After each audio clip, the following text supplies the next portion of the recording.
Hello दोस्तों, welcome to all for my classes. दक्षिया classes आपका जो 16 अगस्त को पेपर फर्स्ट हुआ है कानपुर यूनिवर्सिटी, उसके आंसर की लेके आए हैं हम। तो फर्स्ट क्वेश्चन है हमारा, मुदालिया आयोग ने अपना प्रतिवेदन सरकार के समक्ष प्रस्तुत किया 29 अगस्त 1953 को। मुदालिया आयोग का कार्यक्षेत्र क्या था? तो सेकंड होगा बी, माध्यमिक शिक्षा। कोठारी आयोग ने संस्तुति की थी, तो आपका डी करेक्ट है। उपरोक्त सभी। राष्ट्रीय शिक्षा आयोग 1964-66 का अध्यक्ष कौन था? प्रोफेसर दौलत सिंह कोठारी। शिक्षा में कोठारी आयोग को योगदान था, तो इसका भी करेक्ट आंसर है डी, उपरोक्त सभी। शिक्षा प्रणाली में एकरूपता लाना, भारतीय शिक्षा की कमियों को उजागर करना, भारतीय शिक्षा हर प्रांत में समान रूप से लागू करना। तो आपका 5 का डी आंसर करेक्ट है। नेक्स्ट है आपका 6 नंबर, किस आयोग ने सर्वप्रथम प्राथमिक शिक्षा को विकेंद्रीकरण किया? तो 6 का आपका ए करेक्ट है। 6 का ए, कोठारी आयोग ने। 7th है, संशोधित शिक्षा नीति 1992 के अध्यक्ष थे, तो कौन थे? राम मूर्ति जी। 7th का आपका बी, राम मूर्ति। क्रियान्वयन कार्यक्रम 1992 विभाजित हुआ था। क्रियान्वयन कार्यक्रम 23 अध्यायों में विभाजित हुआ था। 9 नंबर देखते हैं, राष्ट्रीय पाठ्यक्रम संरचना 2005 का मुख्य क्या उद्देश्य था? तो राष्ट्रीय 9th नंबर का आपका डी करेक्ट होगा। उपरोक्त सभी निम्न में से कौन सा एक राष्ट्रीय पाठ्यक्रम संरचना 2005 का सिद्धांत नहीं था? तो 10th का आपका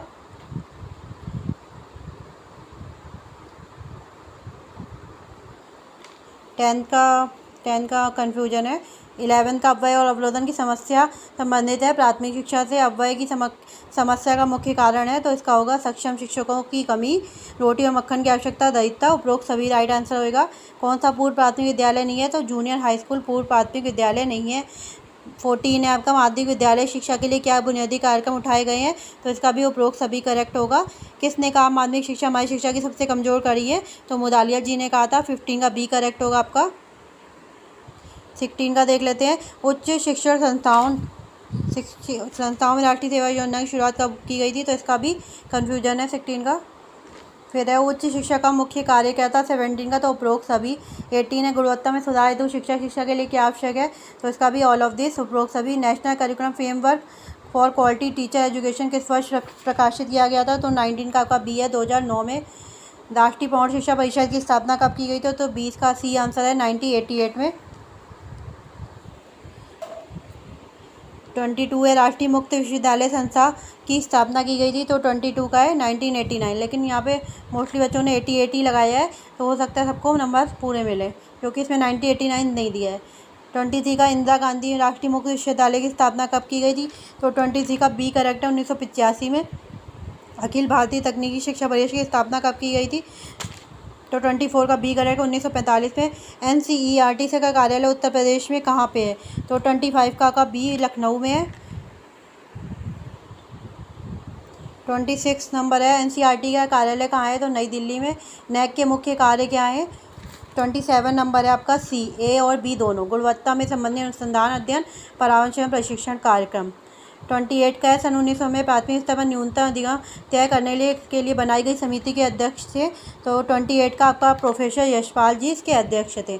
29 नंबर है आपका, 29 नंबर देखते हैं, राष्ट्रीय प्रौढ़ शिक्षा कार्यक्रम का प्रारंभ कब हुआ? राष्ट्रीय जो प्रौढ़ शिक्षा कार्यक्रम थी उसका प्रारंभ कब हुआ? तो 29 का आपका 2 अक्टूबर 1968 करेक्ट होगा। 30 नंबर है आपका, भारत में मुक्त शिक्षा की शुरुआत सर्वप्रथम किस विश्वविद्यालय ने किया था? तो राष्ट्रीय टंडन मुक्त विश्वविद्यालय इलाहाबाद ने किया था। 30 का आपका सी करेक्ट होगा। 31 है, प्राथमिक शिक्षा का सर्वाधिकता का अर्थ है? 31 का आपका करेक्ट आंसर, सभी बच्चों के लिए स्वतंत्र एवं अनिवार्य शिक्षा प्रदान करने के लिए।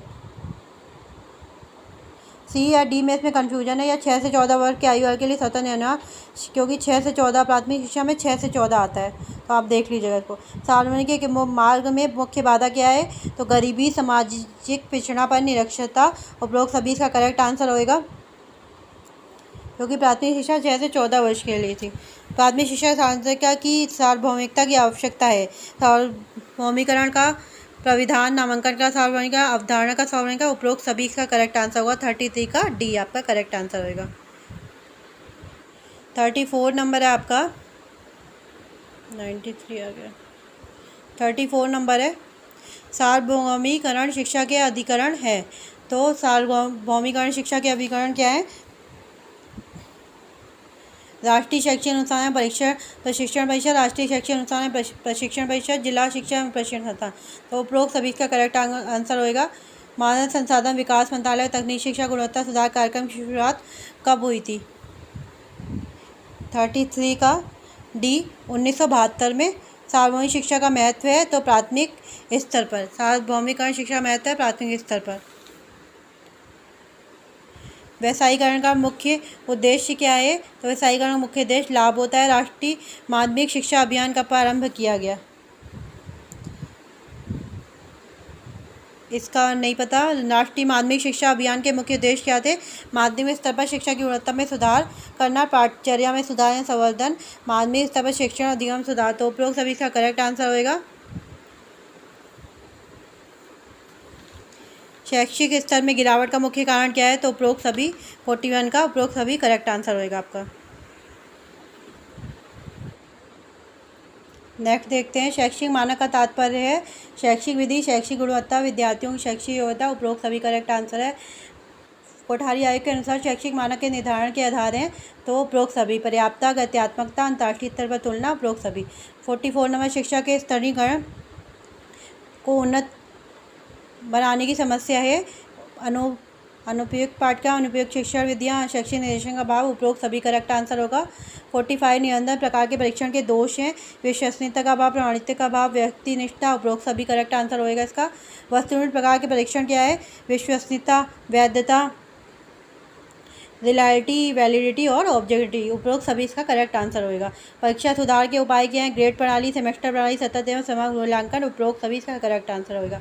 48वां, माध्यमिक स्तर पर निश्चितों के लिए समावेशी शिक्षा योजना का प्रारंभ कब किया? तो मेरे ख्याल से 2009 से 10 में होगा। ये वाला क्वेश्चन आप एक बार देख लीजिएगा। राष्ट्रीय माध्यमिक शिक्षा अभियान का कार्य क्या है? माध्यमिक या उच्चतर माध्यमिक विद्यालयों की शिक्षा से संबंधित मदद करना, गुणवत्ता युक्त शिक्षा उपलब्ध कराना, माध्यमिक या उच्चतर माध्यमिक विद्यालयों का नामांकन वृद्धि कराना। उपरोक्त सभी इसका करेक्ट आंसर होएगा। 50 है, निजीकरण के लाभ हैं सेवा की गुणवत्ता में सुधार, दक्षता एवं नवाचार बढ़ाना, रखरखाव में सुधार। उपरोक्त सभी। तो उपरोक्त सभी इसका करेक्ट आंसर होगा 50 का। नेक्स्ट देखते हैं, वैदिककालीन शिक्षा की अवधि थी 2500 ईसा पूर्व से 500 ईसा पूर्व तक। वैदिककाल में शिक्षा का माध्यम क्या था? शिक्षा का माध्यम था वैदिककाल में शिक्षा का माध्यम था संस्कृत। बी 52 का बी करेक्ट है। उपनयन संस्कार किससे संबंधित था? गुरुकुल के प्रवेश के समय उपनयन संस्कार होता था। तो 53 का आपका सी। 54 का वैदिककालीन शिक्षा का मुख्य उद्देश्य क्या था? अध्यात्म की तरफ ज़्यादा जोर था वैदिक काल में, तो आध्यात्मिक विकास था। वैदिककालीन शिक्षा का पाठ्यक्रम कैसा था? para और अपरा विद्या दोनों दी जाती थी। प्राचीन शिक्षा केंद्र तक्षशिला कहाँ थी? पाकिस्तान में। वैदिक काल में समर्थन उपदेश कब दिया जाता था? तो विद्या की समाप्ति के समय समर्थन उपदेश दिया जाता था। बौद्धकालीन शिक्षा की अवधि क्या थी? 500 ईसा पूर्व से 1200 ईसा पूर्व। बौद्ध काल में शिक्षा का माध्यम क्या था? पाली भाषा। 59 का बी करेक्ट है आपका। फिर है पवज्जा संस्कार किससे संबंधित था? पवज्जा संस्कार बौद्ध काल से संबंधित था। 60 का बी आंसर करेक्ट है। मठ और बिहार बौद्ध शिक्षा के केंद्र थे, प्राथमिक एवं उच्च शिक्षा के केंद्र थे। मठ तथा बौद्ध विहार। बौद्ध कला के विद्यार्थियों को किस नाम से जाना जाता था? श्रवण या सामनेर कहा जाता था। बौद्ध काल में जो स्टूडेंट्स होते थे उन्हें श्रवण या सामनेर कहा जाता था। तो 62 का ए करेक्ट होगा। बौद्धकालीन शिक्षा का उद्देश्य क्या था?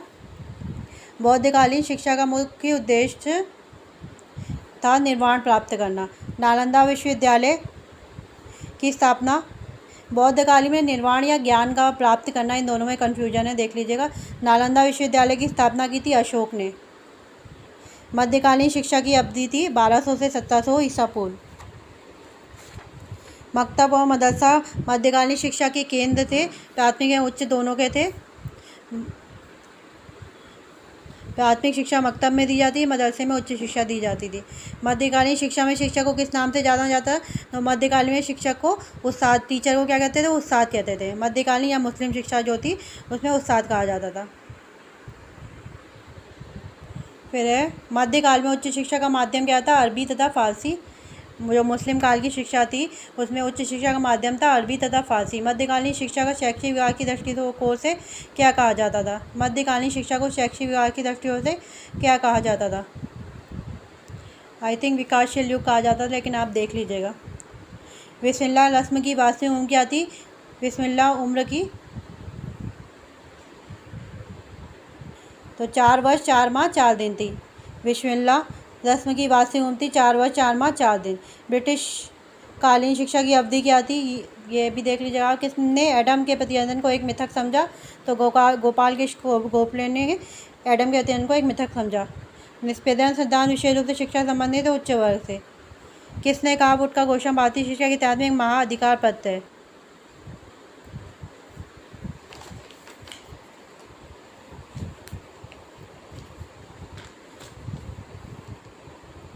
तो ये आई थिंक रिचे ने कहा था, इनमें से कोई नहीं होना चाहिए।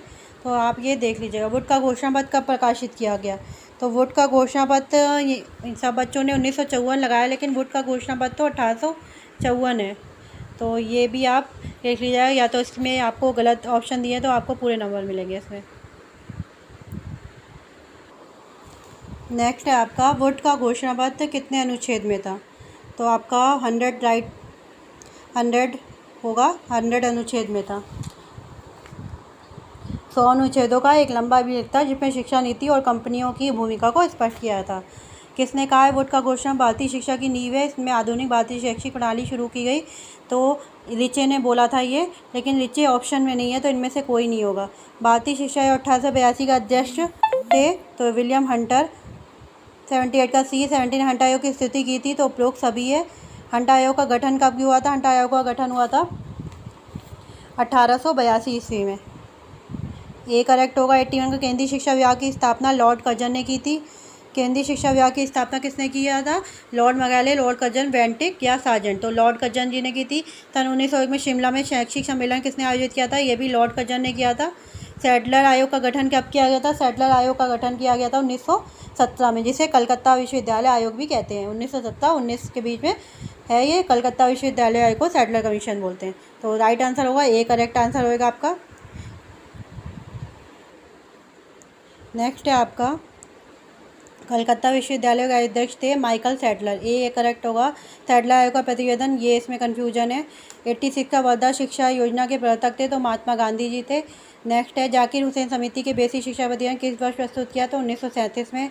बुनियादी शिक्षा में शिक्षा का माध्यम क्या था? अंग्रेजी माध्यम, उर्दू माध्यम, संस्कृत? तो मातृभाषा था। डी करेक्ट होगा। 88 का 89 नंबर है सार्वजनिक शिक्षा योजना का प्रतिवेदन। सार्वजनिक शिक्षा 89 का आपका 1944 होएगा। 1944 में प्रस्तुत किया था। सार्वजनिक शिक्षा योजना में कितने अध्याय थे? तो ये इसका भी एक डाउट है। 99 विश्वविद्यालय शिक्षा आयोग ने अपना प्रतिवेदन सरकार को प्रस्तुत किया 1948 में। विश्वविद्यालय 91 का ए करेक्ट होगा। विश्वविद्यालय शिक्षा आयोग का गठन कब किया गया? तो 1948 में किया गया। 92 का ए करेक्ट होगा। 91 का बी और 92 का 91 का बी और 92 का ए करेक्ट होगा आपका। 1948 में विश्वविद्यालय शिक्षा आयोग का गठन किया गया 1948 में। 8 क्वेश्चन और बचे आपके। नेक्स्ट देखते हैं ग्रामीण विश्वविद्यालय स्थापना का सुझाव किस आयोग ने दिया था? तो किसने दिया था? विश्वविद्यालय शिक्षा आयोग ने। 93 का ए करेक्ट है। 94 है विश्वविद्यालय शिक्षा आयोग का गठन किसकी सलाह पर किया गया था? तो केंद्रीय शिक्षा सलाहकार बोर्ड की सलाह पे किया था। 94 का ए करेक्ट होगा आपका। विश्वविद्यालय शिक्षा आयोग में कुल कितने सदस्य थे? तो 10 सदस्य थे। विश्वविद्यालय शिक्षा आयोग में 10 सदस्य। विश्वविद्यालय शिक्षा आयोग की मुख्य संस्कृति क्या थी? तो उपरोक्त सभी थी। मुदालिया आयोग की मुख्य संस्कृति क्या थी? उच्चतर माध्यमिक विद्यालय। मुदालिया आयोग की मुख्य संस्कृति उच्चतर माध्यमिक विद्यालय। माध्यमिक शिक्षा आयोग के अध्यक्ष थे, तो माध्यमिक शिक्षा आयोग को मुदालिया आयोग भी कहते हैं, तो मुदालिया आयोग की इसके अध्यक्ष थे।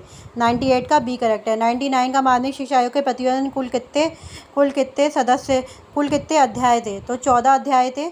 99 का बी करेक्ट। 100 का आपका माध्यमिक शिक्षा आयोग के कुल कितने सदस्य थे? तो माध्यमिक शिक्षा आयोग के 10 सदस्य थे, तो डी करेक्ट होगा आपका। 100 का डी करेक्ट है। माध्यमिक शिक्षा आयोग के कुल कितने सदस्य थे? 8 9 7 10, तो कितने थे? 10 सदस्य। तो आई होप तो आपको वीडियो पसंद आई होगी। वीडियो पसंद आए तो प्लीज़ हमारे चैनल को सब्सक्राइब जरूर करिए। हम आपके लिए इतनी मेहनत करते हैं, पूरा बुक से एक क्वेश्चन निकाले हैं। तो आई होप तो आपको वीडियो पसंद आई होगी। तो प्लीज़ हमारे चैनल को लाइक सब्सक्राइब शेयर जरूर करिए। मैं आपको दिखाती हूँ पूरे क्वेश्चन मैंने बुक से निकाले हैं। ये देखिए दोस्तों, सारे क्वेश्चंस मैंने बुक से आपको क्लियर करें। सारे आयोग के आपको ये दिए हुए हैं, कौन सा आयोग किस सन में है, और ये पूरी बुक से क्वेश्चन निकाले हैं। Thanks for watching.